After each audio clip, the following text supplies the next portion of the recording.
فرعون اور حضرت آسیہ کی حیران کن شادی۔ فرعون نے اپنی محبوب بیوی کی کھال کیوں اتروائی؟ فرعون حضرت آسیہ سے بے پناہ محبت کرتا تھا، لیکن ایک دن حکم جاری کیا، میری بیوی کو گرم ریت پر لٹا کر اس کی کھال اتار دی جائے۔ گرم ریت پر لیٹی آسیہ حضرت موسیٰ علیہ السلام سے کہنے لگی، کیا اللہ مجھ سے راضی ہو گیا؟ بسم اللہ الرحمن الرحیم۔ السلام علیکم محترم ناظرین۔ وہ فرعون جس کا ذکر قرآن پاک میں ملتا ہے، جو حضرت موسیٰ علیہ السلام کے دور میں پایا جانے والا فرعون تھا۔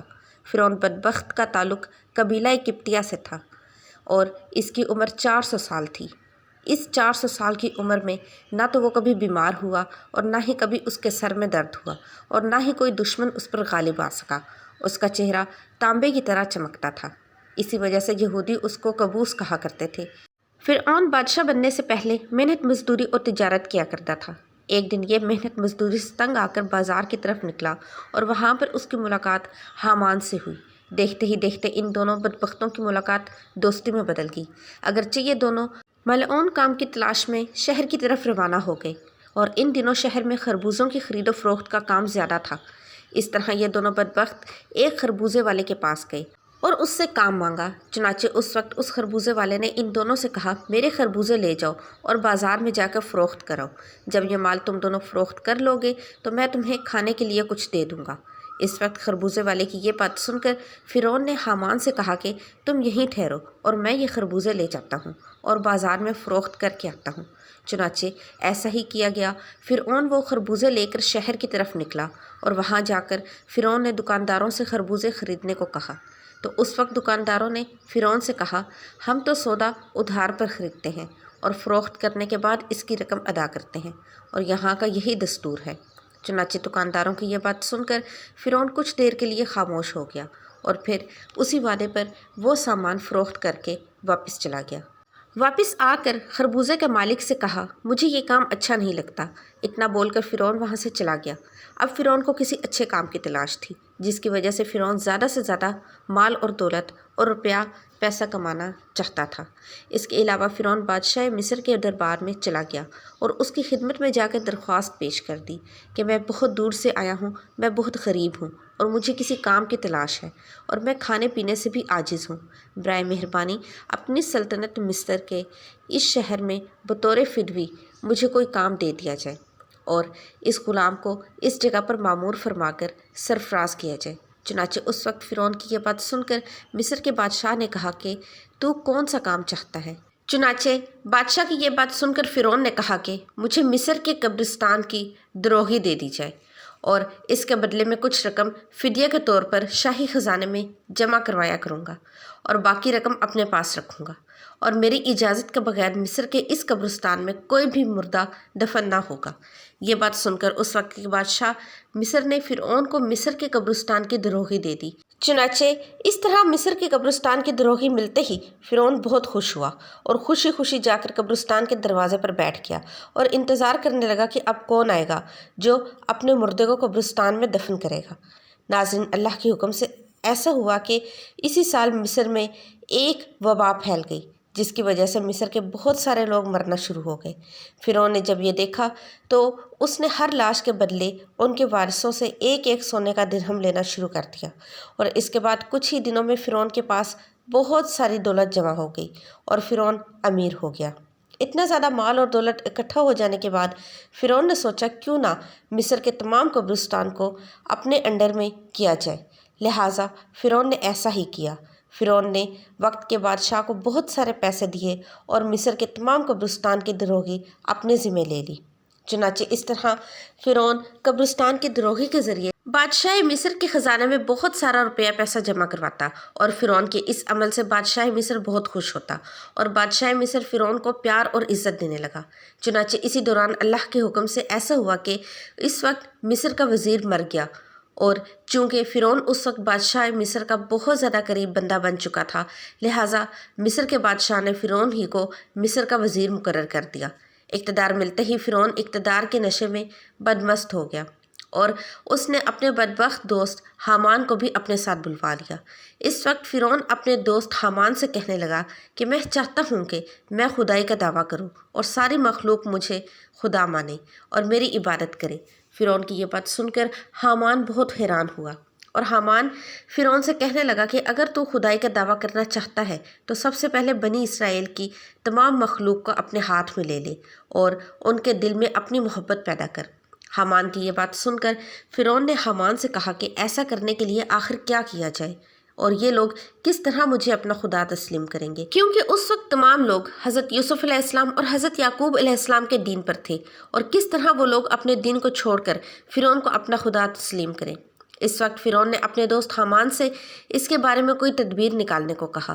فرعون کی یہ بات سن کر حامان کچھ دیر کے لیے سوچتا رہا، اور پھر یہ تدبیر نکالی کہ بادشاہ مصر سے یہ درخواست کی جائے کہ میں چاہتا ہوں کہ مصر کے تمام لوگوں کی تمام تر خواہشات مفت میں پوری کی جائے، اور ان لوگوں کے تمام تر اخراجات میں اپنی جیب سے ادا کروں گا، اور جو لوگ جو چیز بھی حاصل کرنا چاہیں وہ مفت میں حاصل کر سکتے ہیں۔ چنانچہ اس وقت بادشاہ مصر نے فرعون کی یہ بات سن کر اس کی درخواست قبول کر لی، اور 1 سال کے لیے تمام مصریوں کو یہ رعایت فراہم کر دی گئی، اور فرعون نے اس سال میں ہونے والے تمام تر اخراجات کی رقم حامان کے ہاتھوں بادشاہ کے خزانوں میں جمع کروا دی، اور پورے مصر میں یہ اعلان کروا دیا کہ اس سال خزانہ رعایتوں پر دستیاب ہے۔ ہم نے اپنی طرف سے تمام تر اخراجات کی رقم بادشاہ مصر کے خزانے میں جمع کروا دی ہے، اور مزید 2 سال کے اخراجات کی معافی کے لیے ہم نے دربار اعلیٰ میں درخواست کی ہے، اور وہ بھی قبول ہو گئی ہے۔ چنانچہ فرعون کی یہ بات سن کر مصر کے تمام لوگ بہت خوش ہوئے، اور مصر کے تمام لوگوں نے فرعون کی ترقی کے لیے خوب دعائیں کی۔ چنانچہ ادھر مصر کی عوام فرعون کے اس عمل سے بہت زیادہ خوش تھی، اور ادھر چند دن بعد مصر کا بادشاہ اللہ کے حکم سے اپنی موت آپ مر گیا۔ چنانچہ اس وقت مرنے والے بادشاہ کا کوئی بھی وارث نہ تھا جو اس کے تخت پر بیٹھتا اور اس کی بادشاہت کو سنبھالتا۔ اس طرح مصر کے بادشاہ کی تدفین کے بعد 3 دن تک عیادت ہوتی رہی، اور چوتھے روز مصر کے تمام لوگ بادشاہ مصر کے دربار میں حاضر ہوئے اور کہنے لگے کہ بادشاہ کے تخت پر کس کو بٹھایا جائے، کیونکہ ملک بادشاہ کے بغیر نہیں چل سکتا۔ چنانچہ اس وقت مصر کے لوگوں نے فرعون سے یہ نیکی دیکھی تھی کہ فرعون نے 3 برس کا خزانہ مصر کے لوگوں پر معاف کروا دیا ہے، اور ان کے اخراجات کا خرچ اپنے پاس سے بادشاہ مصر کو دے دیا تھا۔ اس لیے مصر کے تمام لوگ فرعون کے اس عمل سے بہت زیادہ خوش تھے۔ فرعون کی یہ خیر خواہی دیکھ کر مصر کے لوگوں نے بدبخت فرعون کو بادشاہ کے تخت پر بٹھا دیا، اور اس طرح فرعون بدبخت مصر کا بادشاہ بن گیا۔ اس وقت لوگوں نے یہ خیال کیا کہ فرعون بہت اچھا انسان ہے اور ہماری رعایا کا بہت اچھا خیال رکھے گا۔ اس طرح جب یہ فرعون مصر کے وزیر سے مصر کے بادشاہ بنا تو اس وقت فرعون نے اپنے دوست حامان کو مصر کا وزیر مقرر کر دیا۔ فرعون مصر کا بادشاہ بنتے ہی اپنے دوست حامان سے کہنے لگا کہ اب پورے مصر میں ہماری بادشاہی ہے، ہم جو چاہیں وہ کر سکتے ہیں۔ اس وقت فرعون نے حامان سے کہا کہ اب کوئی ایسی تدبیر نکالو جس کی وجہ سے مصر کے تمام تر لوگ مجھے خدا ماننے لگیں اور میری عبادت کرنے لگیں۔ اس وقت حامان بدبخت نے فرعون کو یہ مشورہ دیا کہ جتنے بھی علماء دین جو تدریس کا کام کر رہے ہیں وہ سب کے سب دین کی تدریس کو ختم کر دیں، اور لوگوں کے درمیان اسلام کی تبلیغ کا سلسلہ بالکل ختم کر دیا جائے، تاکہ آہستہ آہستہ تمام لوگ اپنے دین سے دور ہو جائیں اور اپنے دین سے بے خبر ہو جائیں، اور آئندہ آنے والی نسل دین سے بے خبر اور جاہل پیدا ہو۔ چنانچہ حامان کی یہ بات سن کر فرعون نے فوراً ہی حکم جاری کر دیا، اور مصر کے اندر درس و تدریس کا یہ سلسلہ ختم کروا دیا گیا۔ اور فرعون نے مصر کے اندر یہ حکم جاری کر دیا کہ کوئی بھی شخص مصر میں درس و تدریس نہ کرے ورنہ اس کو قتل کر دیا جائے گا۔ فرعون بادشاہ کا یہ حکم سنتے ہی درس و تدریس کا یہ سلسلہ ختم کر دیا گیا، اور مصر کے لوگوں نے بالکل پڑھنا لکھنا چھوڑ دیا۔ چنانچہ اس طرح درس و تدریس کا سلسلہ ختم ہونے کے بعد وقت گزرتا گیا، اور وقت کے ساتھ ساتھ تمام لوگ جاہل بن گئے اور علم سے دور ہو گئے، اور اپنے حقیقی خدا اللہ تعالیٰ کو بالکل ہی بھول گئے۔ اس وقت مصر کے لوگوں کی یہ حالت ہو گئی کہ وہ جانوروں کی طرح جاہل بن گئے۔ اس وقت فرعون نے تمام مصر کے لوگوں کو یہ حکم جاری کیا کہ مصر کے تمام لوگ اپنے اپنے گھروں میں بت بنا کر اس کو سجدہ کیا کریں اور اس کی پوجا کیا کریں۔ چنانچہ فرعون کا یہ حکم پاتے ہی ایک قوم جو اس وقت کثیر تعداد میں تھی، انہوں نے بتوں کی پوجا کرنا شروع کر دی، اور آہستہ آہستہ یہ بت پرستی بڑھتی چلی گئی، اور یہ سلسلہ 20 سال تک جاری رہا۔ اور پھر اس کے بعد فرعون نے مصر میں یہ اعلان کروایا، اور اس اعلان میں یہ الفاظ لوگوں کے کانوں تک پہنچائے، جس کا ذکر قرآن پاک میں یوں ملتا ہے، اور پس لوگوں کو جمع کیا اور لوگوں سے کہا، میں ہوں رب تمہارا سب سے بڑا اور بلند۔ ناظرین، اس طرح لوگ کئی سال تک بتوں کی پوجا کرتے رہے۔ جب لوگ مشرک اور بت پرست بن گئے تو اس وقت فرعون نے یہ حکم جاری کیا کہ اپنے گھروں میں موجود تمام بتوں کو توڑ دیا جائے اور مجھے خدا مانا جائے اور میری پوجا کی جائے۔ چنانچہ فرعون کا یہ حکم ملتے ہی تمام لوگوں نے ایسا ہی کیا۔ تمام قوم نے بتوں کو توڑ دیا اور فرعون کی پوجا کرنا شروع کر دی اور فرعون کو خدا ماننے لگے۔ لیکن قبطی قوم کے علاوہ کوئی دوسرا فرعون کو خدا نہیں مانتا تھا۔ قبطی قوم واحد ایک ایسی قوم تھی جو فرعون کو اپنا خدا مانتی تھی، اور باقی تمام تر لوگ اللہ کی وحدانیت پر یقین رکھتے تھے اور اللہ تعالیٰ کو اپنا خدا مانتے تھے۔ اسی وجہ سے فرعون قبطیوں پر بہت مہربان تھا اور بنی اسرائیل کے مسلمانوں پر طرح طرح کے ظلم اور ستم کیا کرتا تھا۔ چنانچہ بنی اسرائیل کی قوم حضرت یوسف علیہ السلام کے دین پر تھی، اسی وجہ سے تو فرعون ان پر ظلم کرتا تھا۔ فرعون تاریخ میں وہ ظالم بادشاہ گزرا ہے جس نے خدائی کا دعویٰ کیا تھا، جس کے ظلم کی داستانوں سے تاریخ کے اوراق بھرے پڑے ہیں۔ بنی اسرائیل کو غلام بنا کر ان پر بڑے ظلم ڈھائے تھے۔ باندی اور اپنی بیوی حضرت آسیہ رضی اللہ عنہ پر ظلم کے پہاڑ توڑ کر ان کو شہید کر ڈالا تھا۔ آخرکار اللہ تعالیٰ نے اس کو اس کے تکبر کے ساتھ دریائے نیل میں غرق کر دیا، حکومت کو نیست و نابود اور تہس نہس کر ڈالا، اور رہتی دنیا تک کے لیے اس کو عبرت کا نشان بنا کر یہ ثابت کر دیا کہ تکبر کا انجام صرف بربادی ہے اور تکبر صرف اللہ کی چادر ہے۔ فرعون کے محل میں ایک عورت فرعون کی بیٹیوں کے بال سنوارا کرتی تھی۔ ایک بار وہ عورت فرعون کی بیٹی کے بال سنوار رہی تھی، ان کے ہاتھ سے کنگھی نیچے گری۔ جب وہ کنگھی اٹھانے لگی تو انہوں نے اللہ کا نام لیا۔ جب اس بندی نے اللہ رب العزت کا نام لیا تو فرعون کی بیٹی سمجھ گئی کہ یہ تو میرے والد کو معبود نہیں مانتی بلکہ حضرت موسیٰ علیہ السلام کے اللہ پر ایمان رکھتی ہے۔ چنانچہ اس لڑکی نے پوچھا کہ کیا تم میرے والد کو خدا نہیں مانتی؟ اس نے کہا کہ ہرگز نہیں، میرا خدا تو وہ ہے جو حضرت موسیٰ علیہ السلام کے پروردگار ہے۔ جب لڑکی نے دو ٹوک جواب سنا تو وہ اٹھ کر اپنے باپ کے پاس گئی اور کہنے لگی کہ آپ کے محل میں آپ کے زیر سایہ رہنے والی عورت آپ کو خدا نہیں مانتی۔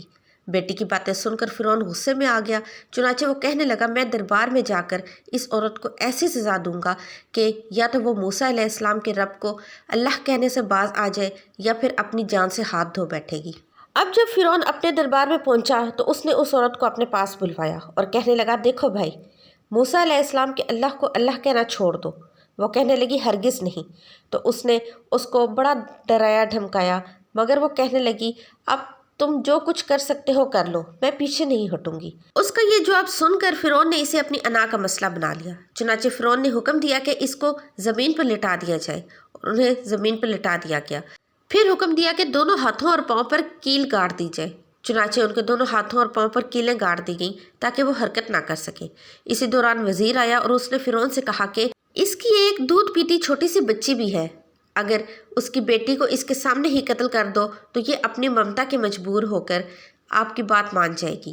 اس کے بعد فرعون نے اس کی دودھ پیتی بچی کو گھر سے بلوایا، اسے اس کے سینے پر لٹا دیا۔ پھر فرعون کہنے لگا میں تمہاری اس بچی کو تمہارے سامنے قتل کر دوں گا۔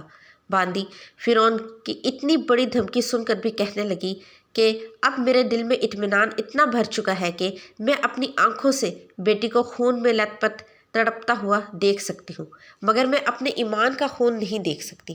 چنانچہ باندی کے سینے پر ہی اس کی معصوم بچی کی گردن کاٹ دی گئی۔ جب وہ بچی ٹھنڈی ہو گئی تو فرعون کہنے لگا اب ہم تمہیں قتل کر دیں گے۔ تو وہ کہنے لگی تو جو مرضی چاہے کر لے، میں پیچھے نہیں ہٹوں گی۔ بالآخر اس ظالم نے اس کو بھی شہید کر دیا۔ اس کے بعد فرعون جب حضرت مشاطہ کو شہید کروا کر اپنے گھر پہنچا تو اپنی بیوی حضرت آسیہ سے کہنے لگا کہ آج یہ واقعہ پیش آیا ہے، میں نے ایک عورت کو عبرتناک سزا دی ہے۔ اس کی بیوی نے اسے کہا ارے تیرا ناس ہو، تو نے ایک معصوم بچی کی جان لے لی اور ایک بے گناہ عورت کو قتل کیا۔ فرعون کہنے لگا میں نے اس کو اس لیے عبرتناک سزا دی کہ وہ مجھے خدا نہیں مانتی تھی۔ یہ سن کر حضرت آسیہ رضی اللہ عنہ نے کہا کہ خدا تو میں بھی تجھے نہیں مانتی، بلکہ تو ایک عام سا انسان ہے۔ جب فرعون نے یہ سنا تو حیران رہ گیا، کیونکہ اسے حضرت آسیہ سے بہت محبت تھی۔ حضرت آسیہ رضی اللہ عنہ کو اللہ تعالیٰ نے بڑا حسین و جمیل بنایا تھا۔ فرعون نے انہیں پوری قوم کی عورتوں میں سے چن کر ان کے حسن کی وجہ سے اپنی بیوی بنایا تھا، اس وجہ سے وہ ان سے بڑی محبت کرتا تھا۔ چنانچہ فرعون کہنے لگا یہ تم کیسی باتیں کرتی ہو؟ وہ کہنے لگی میں بالکل ٹھیک کہہ رہی ہوں کہ تو جھوٹا ہے، پروردگار تو وہی ہے جس کا پیغام لے کر حضرت موسیٰ علیہ السلام تشریف لائے۔ فرعون نے یہ بات سنی تو اسے بہت غصہ آیا، لہٰذا کہنے لگا میں تمہارا بھی وہی حشر کروں گا جو میں نے مشاطہ کا کیا ہے۔ وہ کہنے لگی جو تو چاہتا ہے کر لے، میرے ساتھ میرا پروردگار ہے۔ اب میں نے یہ فیصلہ کر لیا ہے کہ میں اپنے پروردگار کو کبھی نہیں چھوڑ سکتی، البتہ تیری ہر چیز کو لات مار سکتی ہوں۔ جب اس نے یہ بات سنی تو پھر دربار آیا اور اس نے پھر سے لوگوں کو جمع کیا اور کہنے لگا دیکھو یہ کتنی بڑی سازش ہو گئی، موسیٰ علیہ السلام نے میری بیوی کو بے بہکا لیا ہے۔ آج میں اس عورت کو یا تو مار ڈالوں گا یا پھر وہ اپنی بات سے ہٹ جائے گی۔ چنانچہ اس نے حضرت آسیہ رضی اللہ عنہ کو گرفتار کروا دیا۔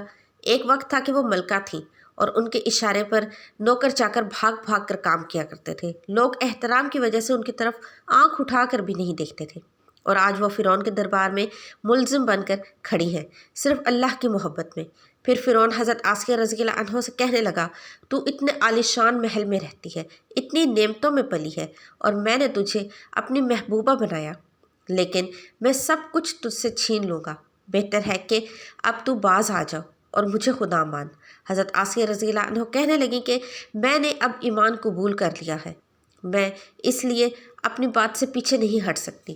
چنانچہ فرعون نے فیصلہ کر لیا کہ میں اسے بھی سزا دوں گا۔ اس کے بعد فرعون نے سب سے پہلے سزا کے طور پر انہیں رسوا کرنے کا فیصلہ کیا۔ چنانچہ اس نے کہا کہ سب سے پہلے اس عورت کے جسم سے لباس اتار دیا جائے۔ اب سوچنے کی بات یہ ہے کہ کسی مرد کو کہا جائے کہ تجھے لوگوں کے سامنے بے لباس کر دے تو اس کو کیسی شرم آتی ہے۔ وہ چاہتا ہے کہ زمین پھٹ جائے اور میں اس میں سما جاؤں۔ عورت کے اندر تو اللہ تعالیٰ نے شرم اور حیا زیادہ رکھی ہے۔ فرعون نے ان کے جسم سے لباس اتروا دیا اور وہ کیسی صورتحال کا شکار ہوئیں، ایک طرف ایمان اور دوسری طرف امتحان، لیکن وہ ڈٹی رہی۔ فرعون نے کہا اچھا اگر اب بھی نہیں مانتی تو میں تجھے اس طرح کا عذاب دوں گا۔ چنانچہ فرعون نے کہا کہ اس کا منہ میرے محل کی طرف کر کے لٹا دو تاکہ آخری وقت بھی نگاہیں اس کے میرے محل پر لگی رہیں، اور اس کے ذہن میں یہ بات رہے کہ ان نعمتوں کو ٹھکرا کر ذلیل اور خوار ہو کر مر رہی ہوں۔ لہٰذا انہیں فرعون کے حکم کے مطابق لٹا دیا گیا۔ ان کے ہاتھوں اور پاؤں میں لوہے کی کیلیں گاڑ دی گئیں تاکہ وہ ہل نہ سکے۔ اس کے بعد فرعون نے لوگوں کو بلا کر کہا اس کے جسم سے کھال اتار دو۔ اس ظالم نے زندہ کے جسم سے کھال اتروا دی، وہ بھی عورت، نازک بدن، مگر وہ اس کو برداشت کرتی رہی۔ انہیں اللہ کے نام پر تکلیف دی جا رہی تھی، اس طرح ان کے جسم سے کھال کو الگ کر دیا گیا۔ اللہ کی شان دیکھیں کہ وہ ابھی بھی زندہ تھی، مگر جسم زخم بن چکا تھا۔ فرعون کا دل اب بھی ٹھنڈا نہ ہوا تھا، چنانچہ وہ کہنے لگا مرچیں لاؤ اور اس کے پورے جسم پر مرچیں چھڑک دو۔ حضرت آسیہ رضی اللہ عنہ کے جسم پر مرچیں ڈال دی گئیں تو وہ مچھلی کی طرح تڑپنے لگیں۔ اس تڑپنے کی حالت میں انہوں نے اللہ تعالیٰ کی حضور ایک دعا مانگی کہ اے اللہ فرعون کا محل سامنے ہے اور وہ کہتا ہے کہ ہم نے تمہیں اس محل سے نکال دیا، آج کے بعد تم اس محل میں نہیں جا سکو گی، اسی لیے اے اللہ مجھے اس محل کے بدلے جنت میں تیرے پاس ایک گھر چاہیے اور مجھے فرعون اور اس کے عمل سے نجات عطا فرما۔ اللہ تعالیٰ نے اسی حال میں ان کو شہادت کے مرتبے پر فائز فرمایا اور جنت میں حضور اکرم صلی اللہ علیہ وسلم کی زوجہ محترمہ بنا دیا۔ ناظرین، ماضی میں لوگوں نے کیسی کیسی قربانیاں دے کر اپنے ایمان کو بچایا اور ظلم کے پہاڑ سہ لیے لیکن ایمان کا سودا نہ کیا، ہر باطل طاقت سے ٹکرا گئے لیکن اللہ کو ناراض نہ کیا۔ آج گئے گزرے دور میں ہم سے بہت چھوٹی قربانی مانگی جاتی ہے کہ ہم اتنے احسان فراموش اور اتنے گئے گزرے ہو گئے ہیں کہ 5 وقت کی نماز بھی نہ پڑھ سکیں۔ اللہ تعالیٰ ہمیں عمل کی توفیق عطا فرمائے، آمین۔ ناظرین، کامنٹ سیکشن میں اللہ کے 99 ناموں میں سے ایک نام ضرور ٹائپ کیجیے گا۔ ویڈیو کو لائک اور چینل کو سبسکرائب کر کے جائیے گا۔ اللہ حافظ۔